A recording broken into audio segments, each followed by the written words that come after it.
Ok, bonjour tout le monde, j'espère que vous allez bien. Bienvenue donc à ce troisième cours de la semaine, en ce mercredi.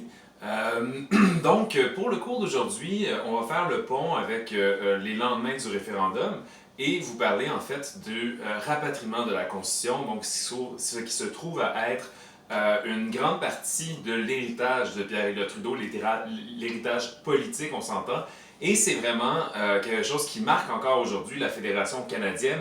C'est la constitution la plus, je vous dirais, la plus récente, celle qui s'applique à ce jour. Et c'est une constitution que le Québec n'a toujours pas signée, que ce soit sous des gouvernements péquistes, libéraux ou même maintenant caquistes. Aucun gouvernement québécois n'a signé la constitution canadienne. Et il faut vraiment revenir, dans le fond, au rapatriement de la Constitution pour comprendre exactement pourquoi. Commençons par dire donc que mardi, je vous expliquais que Pierre-Éliott Trudeau avait promis aux Québécois du changement sans jamais spécifier quel type de changement il avait en tête. Il faut revenir un peu en arrière également. Pierre-Éliott Trudeau est premier ministre à toute fin pratique de 1968 jusqu'en 1982. À l'exception vraiment, excusez-moi, je pense que c'est jusqu'en 84 en fait, si on inclut, donc jusqu'à Brian Mulroney. Mais donc, Pierre-Éliott Trudeau va gouverner le Canada durant tout ce temps-là, à l'exception d'un très bref intermède de 79 à 80 avec Joe Clark. Il va laisser des grandes législations, notamment la décriminalisation de l'homosexualité, la décriminalisation de l'avortement également, la loi sur les langues officielles. Il va vraiment faire de grandes choses, mais il y a une chose qui l'obsède pratiquement. Le Canada, au début des années 80, dans l'esprit de Pierre-Éliott Trudeau, n'est toujours pas un pays entièrement indépendant. Pourquoi? Ben, tout simplement parce que la Constitution canadienne est encore au Parlement de Londres. Officiellement, si les provinces s'entendent pour amender la Constitution canadienne et pour la modifier, ils ont besoin de l'assentiment du Parlement britannique. Qu'on se comprenne bien, c'est une formalité. Ni la reine, ni vraiment le gouvernement britannique pourrait dire aux Canadiens, écoutez, vous vous êtes entendus pour changer tel ou tel pan de la Constitution, mais nous, on n'est pas d'accord avec ça, donc nous allons le bloquer. C'est beaucoup plus symbolique qu'autre chose, tout comme la reine a un pouvoir symbolique plus que réel. Sauf que, aux yeux du premier ministre Trudeau, il en demeure pas moins que c'est le dernier vestige du colonialisme, dans le fond, qui marque l'histoire canadienne, et que le Canada n'est pas entièrement indépendant tant et aussi longtemps qu'on n'a pas rapatrié, c'est-à-dire ramené de Londres jusqu'à Ottawa, la Constitution canadienne. Il y avait eu plusieurs efforts qui ont été faits tout au long du 20e siècle, dans les années 30, lors notamment du statut de Westminster. On a essayé de s'entendre là-dessus. Il y a eu une conférence à Victoria également en 1971. On a tenté, on n'y est pas parvenu. Et le problème, c'est le suivant. C'est qu'en fait, chacune des régions-provinces, je vous explique dans un instant, détient un droit de veto notamment sur les modifications constitutionnelles.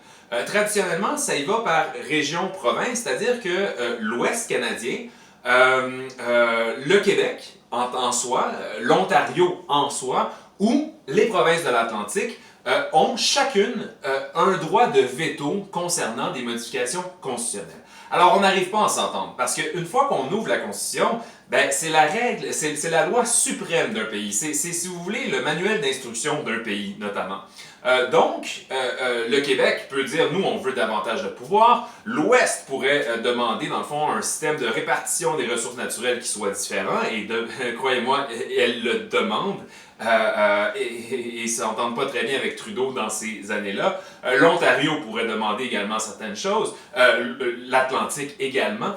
Donc, traditionnellement, ça n'a jamais fonctionné. Trudeau souhaite faire passer ça et souhaite que ça soit vraiment son héritage politique, et il souhaite également enchasser au sein de la Constitution canadienne une charte des droits et libertés qui, en fait, serait un document fondateur du Canada moderne. On est en 1980, il a ça en tête, il s'est bien gardé de dire aux Québécois que c'est ça qu'il souhaitait faire. Parce qu'au final, la Constitution canadienne modifiée par Trudeau ne répondra d'aucune façon aux aspirations d'autonomie et de davantage de pouvoir des Québécois. Bien au contraire, en fait. Là, on rentrera là-dedans dans les prochains cours, mais il y a des pans de la Charte des droits et libertés, notamment l'article 23, qui vient en opposition totale avec la loi 101, en fait. La loi canadienne, la loi de la Charte des droits et libertés, exige en fait que tout Canadien puisse avoir accès à, dans le fond, l'éducation en anglais ou en français, dépendamment de son choix. Là-dessus, ça vient en opposition avec la loi 101 qui, en fait, ne réservait ce droit-là qu'aux parents, qu'aux enfants dont un des deux parents était allé à l'école anglaise au Québec. Alors, c'est des choses comme ça qui vont faire en sorte que René Lévesque, lui, va d'entrée de jeu, dès qu'on commence en tant que tel à rentrer dans des pourparlers constitutionnels pour cet éventuel rapatriement de la Constitution, René Lévesque va va s'ériger vraiment contre ces tactiques-là.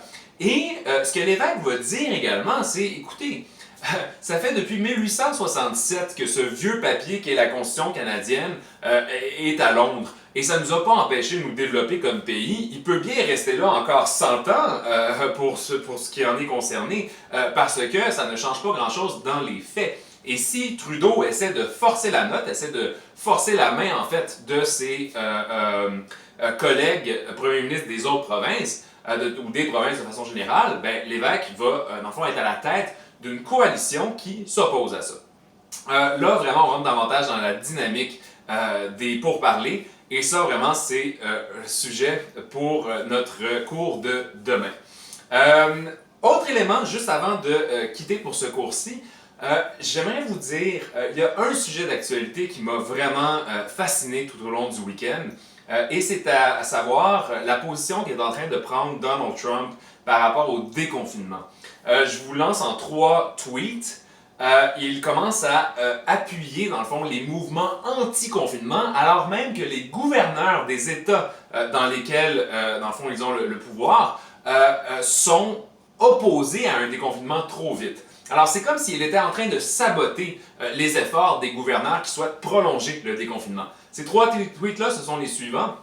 Liberate Wisconsin, en majuscule, s'il vous plaît. Liberate Michigan, encore en majuscule. Et Liberate Virginia. Your Second Amendment right is under siege. Go defend it. Et ça, c'est particulièrement dangereux. Vous le savez, on en a déjà parlé ensemble. Le deuxième amendement aux États-Unis, c'est celui qui garantit le droit aux Américains de posséder des armes, notamment des armes à feu.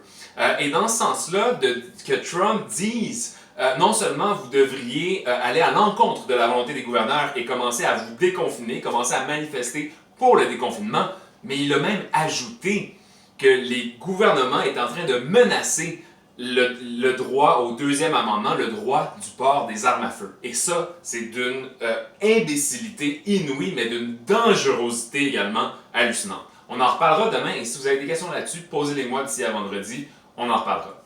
Salut tout le monde, passez une bonne journée, portez-vous bien.